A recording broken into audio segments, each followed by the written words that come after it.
Boa tarde, estamos aqui na propriedade do Álvaro Chequim, em Protásio Alves, e nós vamos falar sobre o manejo da pastagem de ovelhas.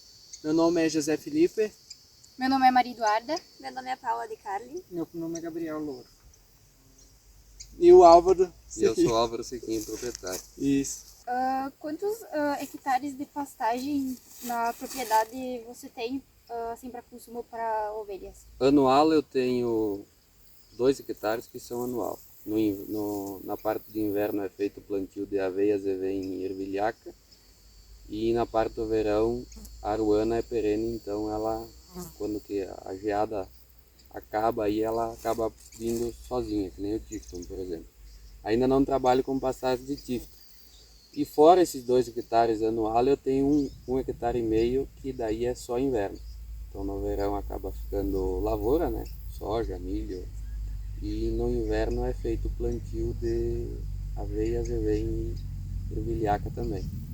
Então eu trabalho com, digamos assim, uma sobra de pastagem no inverno e no verão dá no limite a pastagem. Por esses anos atípicos agora, esses últimos 3 anos, questão da seca, acabou faltando comida para esses animais. Então eu trabalho com suplementação de feno, né? Eu tenho sempre estocado em torno de 500 a 800 falos de feno na cabanha para suplementação dos animais. Tanto os animais soltos como os animais embaiados. Daí os animais embaiados acabam ganhando feno à vontade, né? E os animais soltos aí nessas épocas de estiagem é feita suplementação com feno e aveia branca, né? É a base da comida deles. E o feno é feito com que espécie de pastagem? Aí o feno é azevém. Eu adquiro o feno, vem de fora da propriedade, mas prefiro comprar de azevém pela aceitação dos animais. Já trabalhei com outros fenos aí. O melhor de todos é a alfafa, claro, digamos assim, a 100% o melhor, a ponta da linha. Só que a questão do custo acaba ficando inviável, né? Então eu trabalho com alfafa também, mas mais para animais de exposição.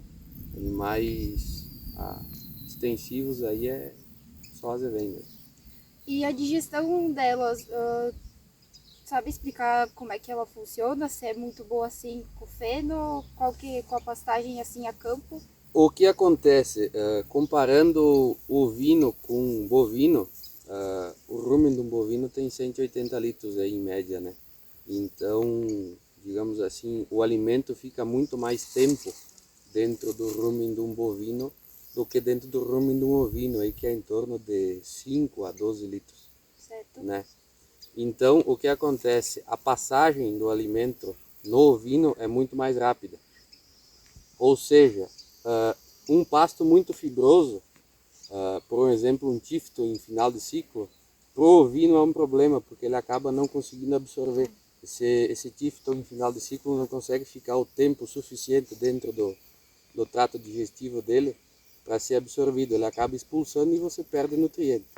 Então, tem que cuidar muito essa questão de fibra no ovino, muito mais do que no ovino. Uma pastagem que eu acho excelente, tanto é que ela é indicada para ovinos e equinos, é o aruano. Eu optei por ela ao invés do Tifton, principalmente por essa questão de fibra.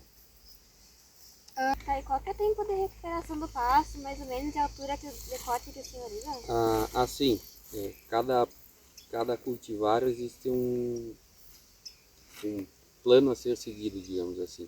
Mas falando em aruana, eu entro com ela em torno de 40 centímetros e retiro os animais em torno de 20, com piquetes de mais ou menos meio hectare, né? Trabalhando com em torno de 50 cabeças de ovinos por piquete. Dá um giro aí de em torno de 8 a 12 dias, né? Por piquete.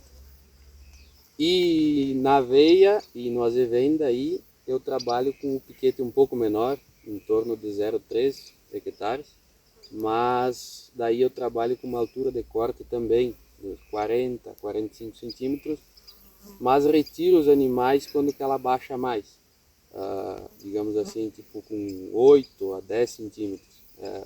dar uma rapada, né, digamos assim. Mas pela minha área, eu consigo fechar o rodízio, entendeu?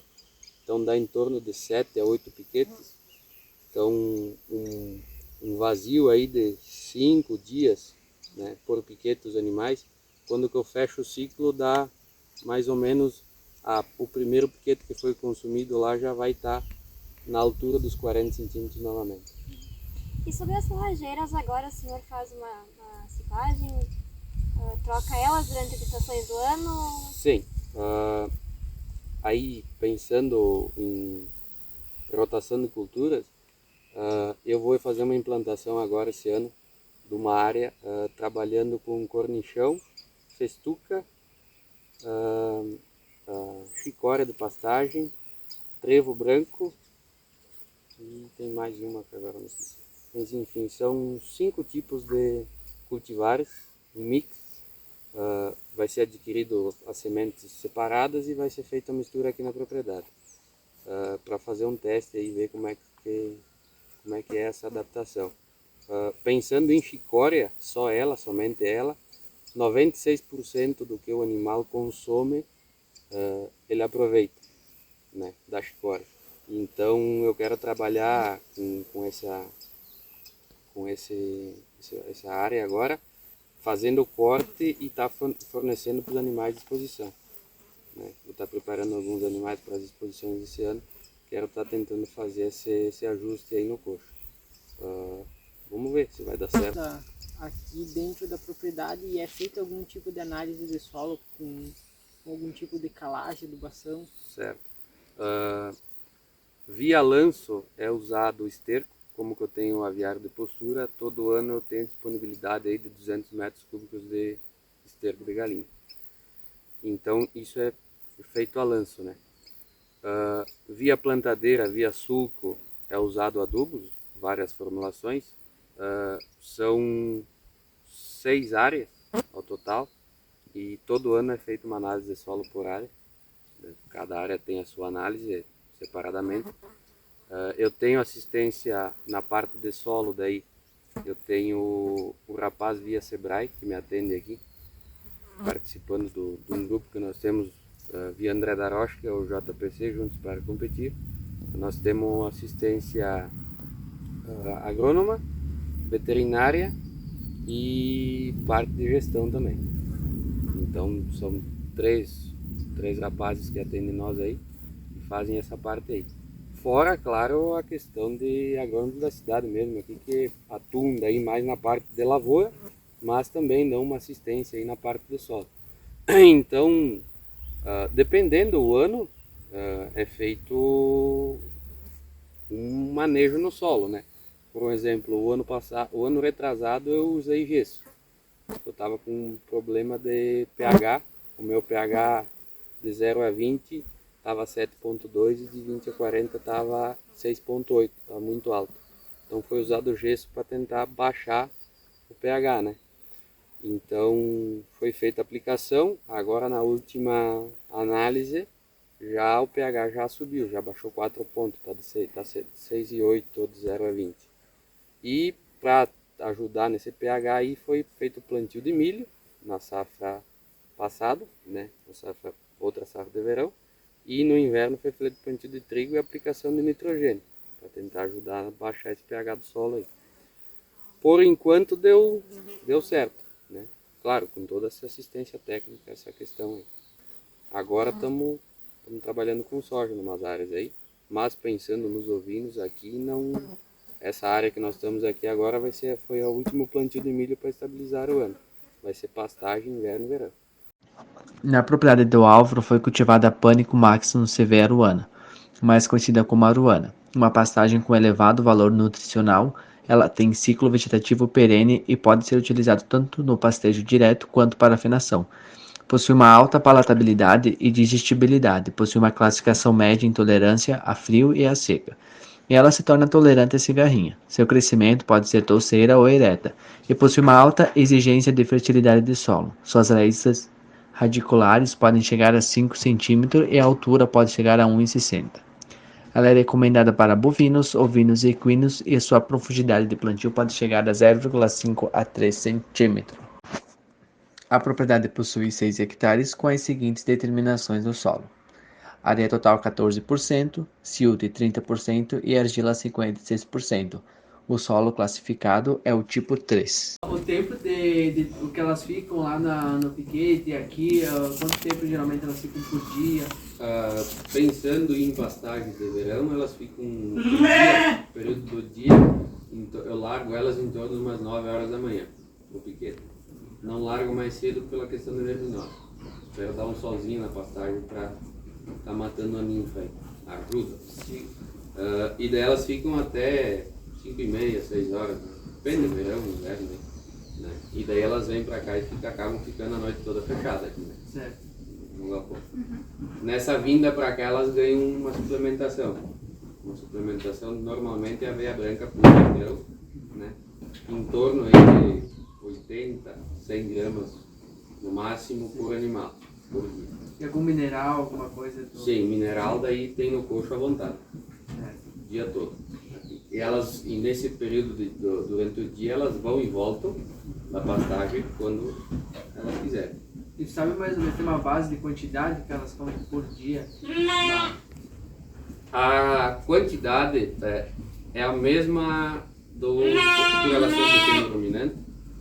A conta é feita assim, uma vaca de 400 kg come a mesma quantidade do que 8 ovelhas de 50 kg. Entendeu? A quantidade de consumo é a mesma do bovino. Porém, é um animal bem menor. Né? Sim. Onde você colocaria uma vaca de 400 kg, você acaba colocando 8 ovelhas de 50. Certo. De cabeça, agora não me lembro qual que é a quantidade. Aí é 40% do peso vivo, acho. Sim. De pasto. Matéria seca, não me lembro. Agora me fugiu. E assim, antes da gente começar aqui, tu estava comentando qual seria a raça delas e alguma das características delas. Tá, o Dorper é uma raça que foi desenvolvida na África do Sul. Ele é um cruzamento de duas raças de lá. E é a única raça de ovelha que desde quando ela foi desenvolvida para carne. Tu tem a ração que tu faz para elas? Então, a produção de ração é feita aqui, são três tipos de rações. Eu tenho a 18% de proteína bruta, 84% de energia, são 20 kg de farelo de soja, 40 kg de milho, 40 kg de aveia e 2 kg de sal mineral para ovinhos. Ela está ficando num custo de R$ 2,20 essa aqui. E eu tenho também a de 16% de proteína, que daí e o restante energia, que daí são 10 kg de farelo de soja, 50 kg de milho, 40 kg de aveia e 1,5 kg de sal mineral para ovinos, está ficando num custo de R$ 1,90. E eu tenho a 14%, que é a que eu mais uso, que são 50 kg de aveia, 5 kg de farelo de soja e o restante casquinha de soja. Em vez de, ela é 50 kg de aveia, 40 kg de casquinha de soja e 10 kg de milho. E ela fica em torno de 14% de proteína, que é a que eu mais uso para todos os animais. A 18% só uso em animais de exposição e a 16% normalmente uso em ovelhas paridas. E a 14% é a que vai para o restante dos animais aí para manutenção.